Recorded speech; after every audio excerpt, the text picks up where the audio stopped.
देख सकते हैं अभी हम यहाँ मौजूद हैं चांदनी चौक में और यहाँ पे काफ़ी चहल पहल है और सभी धर्मों का यहाँ संगम है, चाहे यहाँ बौद्ध वो चाहे जैन रिलीजन से रिलेटिव हो या हमारे हिंदू संस्कृति से रिलेटिव हो। और इसी प्राचीन ऐतिहासिक जगह पर रेड फोर्ट भी मौजूद है जहाँ पे हम देख सकते हैं किस तरीके से चहल कदमी है। यहीं इसी क्रम में हमारे बीच मौजूद है हमारे एक यहाँ के सामाजिक कार्यकर्ता और उनसे हम जानना चाहेंगे कि दिल्ली इलेक्शन के ऊपर इनसे हम कुछ जानना चाहेंगे क्या यहाँ पे चुनावी माहौल है और क्या घमासान होने वाला है दिल्ली के अंदर।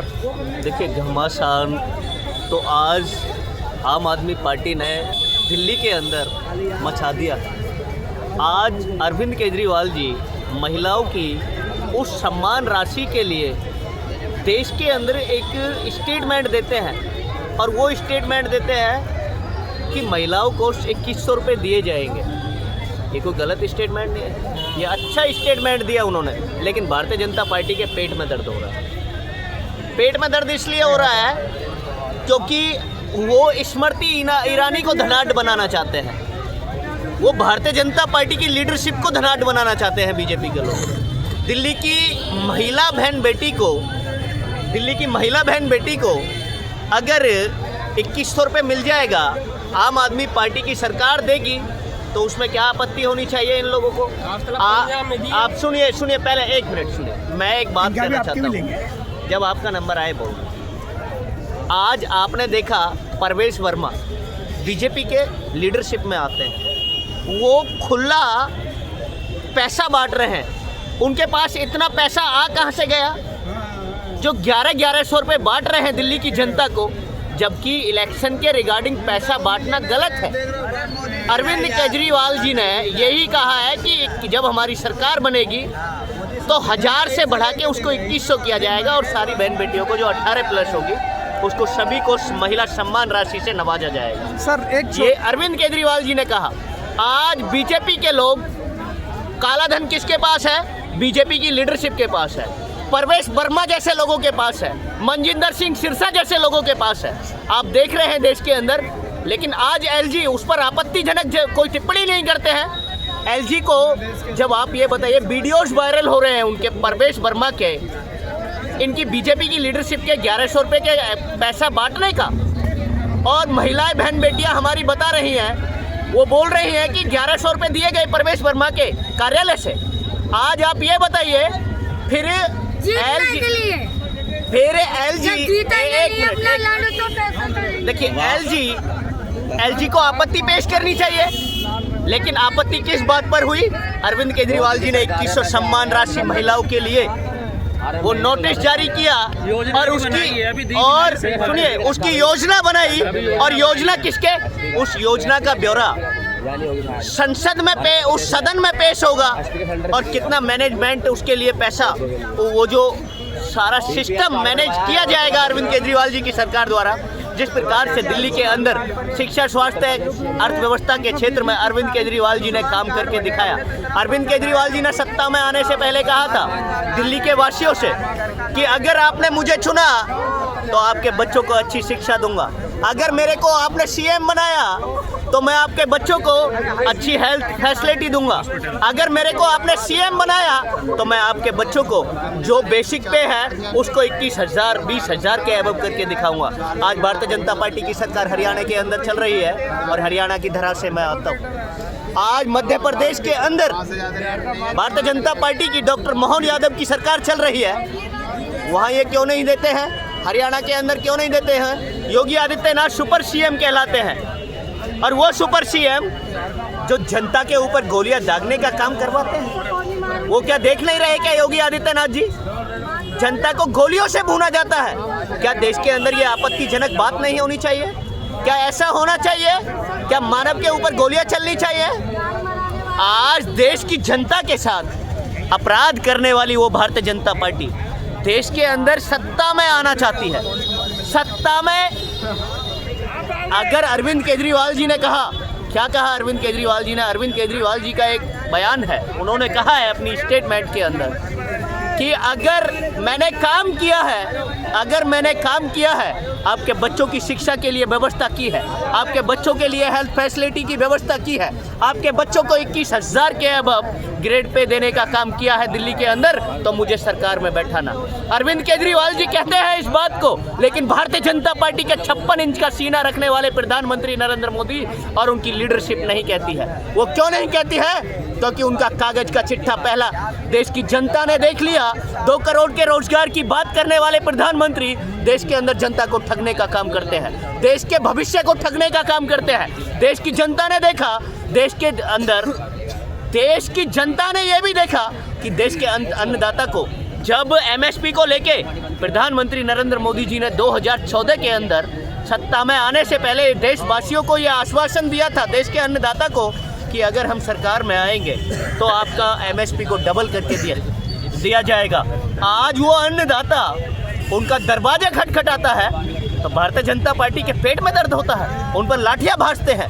पंजाब में प्रोटेस्ट चला, हरियाणा में प्रोटेस्ट चला, आज कहते हैं पंजाब और हरियाणा में ही किसान नजर आता है। मैं तो एक बात कहना चाहता हूँ, किसान सबसे ज़्यादा संपन्न किसान हरियाणा और पंजाब का है। मैं कहना चाहता हूँ आपके चैनल के माध्यम से, सबसे संपन्न किसान है, देश का अन्नदाता संपन्न है, सबसे ज़्यादा संपन्न है तो वो हरियाणा और पंजाब का किसान है। आज वो किसान ये चाहते हैं कि 1.5 बीघा का जो जोता है, 1.5 बीघा का जो जोता है वो भी प्रोटेस्ट पे आके बैठ जाए। सर हमारा आपसे वो भी प्रोटेस्ट पे आके बैठ जाए ताकि उनका घर का गुजारा भी ना हो सके। रोज कुआं खोद के पानी पीने वाला क्या 1 महीने प्रोटेस्ट का हिस्सा बन सकता है? नहीं बन सकता। इसलिए उनकी आवाज़ को बुलंद करने के लिए हरियाणा और पंजाब की धरा ने ये काम किया, वहाँ के अन्नदाताओं ने ये काम किया। आज भारतीय जनता पार्टी देश के अंदर उस अन्नदाता की आवाज़ नहीं सुनती है। बताइए। हमारा आपसे एक सवाल सर, हम जानना चाहते हैं जिस तरीके से प्रवेश वर्मा के ऊपर आरोप लगाए जा रहे हैं, उनके द्वारा जिस तरीके से इनलीगल तरीके से पैसों को पब्लिक के बीच में बांटा जा रहा है, ये उनके कार्यकाल में हो रहा है। जिस मौजूदा बीजेपी सरकार जिसके कार्यकाल में 2 सिटिंग सीएम को जेल में डाल दिया गया, क्या प्रवेश वर्मा जिस तरीके से इनलीगल तरीके से पैसे बांट रहे हैं उनके ऊपर ईडी और सीबीआई की कार्रवाई नहीं हो रही?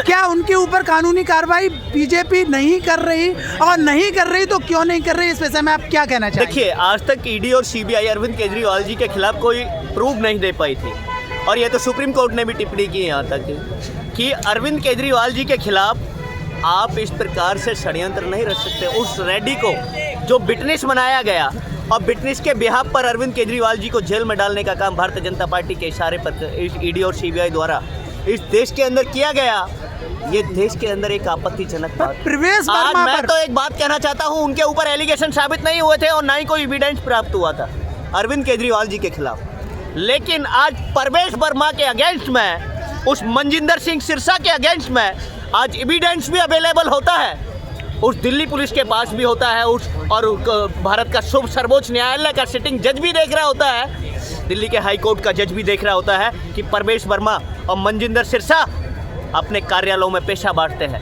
दिल्ली की जनता को ठगने का काम करते हैं, जबकि पैसा बांटना इलेक्शन के टाइम में ये एक कानूनन अपराध है, ये एक कानूनन अपराध है। आज अपराध को करने वाले लोग बीजेपी के साथ शामिल होते हैं, इसलिए वो क्लीन चिट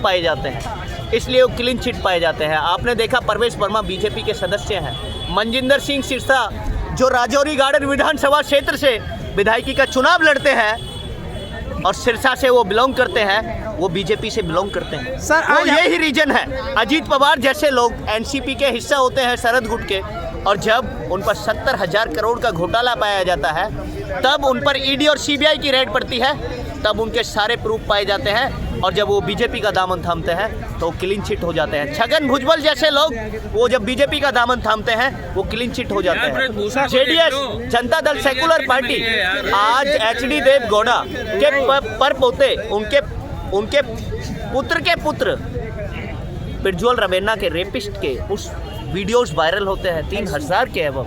आज देश देखता है, प्रधानमंत्री उसके लिए वोट मांगते हैं, ये आपत्ति की बात नहीं होनी चाहिए? क्या देश के अंदर शिक्षा की बात सर नहीं हमारा होनी एक चाहिए? तत्कालीन एक सवाल आपसे, और अभी तत्कालिक ये मुद्दा है कि किसानों के द्वारा जिस तरीके से अभी भी आक्रोश और आंदोलन करने की जो चेतावनी दी जा रही है और आंदोलन जारी भी है, उसके बावजूद उन्हें दिल्ली के अंदर प्रवेश होने से रोका जा रहा है। क्या उनके मौलिक अधिकारों का हनन नहीं है? अगर यदि है, उनके मौलिक अधिकारों का हनन है, हमारे देश के अधिकारों का हनन है, तो इसमें आप क्या कहना चाहेंगे? देखिए, मैं तो एक बात कहना चाहूँगा, देश के अंदर हमारे एक महापुरुष लाल बहादुर शास्त्री जी ने एक नारा दिया था, जय जवान जय किसान। आज जवानों की बेकदरी करने वाली वो भारतीय जनता पार्टी, जवानों के ऊपर लाठियां बजाते हैं ये लोग।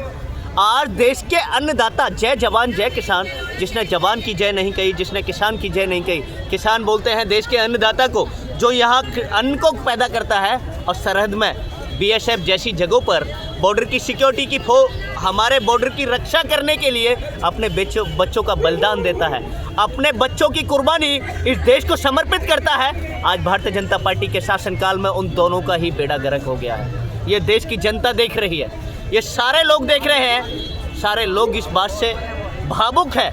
आज आपने देखा डॉक्टर B.R. अम्बेडकर, देश के अंदर 140 करोड़ देशवासी उस संविधान के जनक डॉक्टर B.R. अम्बेडकर की, बाबा साहब की इज्जत करते हैं। आज उनको अपमानित करने वाले होम मिनिस्टर, ये देश के अंदर हो क्या रहा है? हो क्या रहा है? ऐसे लोग सत्ता में आसीन हो जाते हैं और सत्ता की कुर्सी पर बैठ जाते हैं, उनको शर्म आनी चाहिए। मैं तो कहना चाहता हूँ देशवासियों से, आपके चैनल के माध्यम से, जो बाबा साहब की भावनाओं की कदर करता है, वो भारतीय जनता पार्टी जहाँ जहाँ चुनाव लड़े उसको वोट मत करना, नहीं तो आप संविधान विरोधी आप लोग भी हैं। अगर आपने बीजेपी को वोट दिया, जो बाबा साहब की भावनाओं की कदर करने वाले लोगों को बताना चाहता हूँ। बहुत बहुत धन्यवाद सर हमारे साथ जुड़ने के लिए। और बस हम आपसे जानना चाहेंगे सर, आपका शुभ नाम? मैं भारतवासी, मैं भारत का नागरिक। Okay, thank you very so much. एक मिनट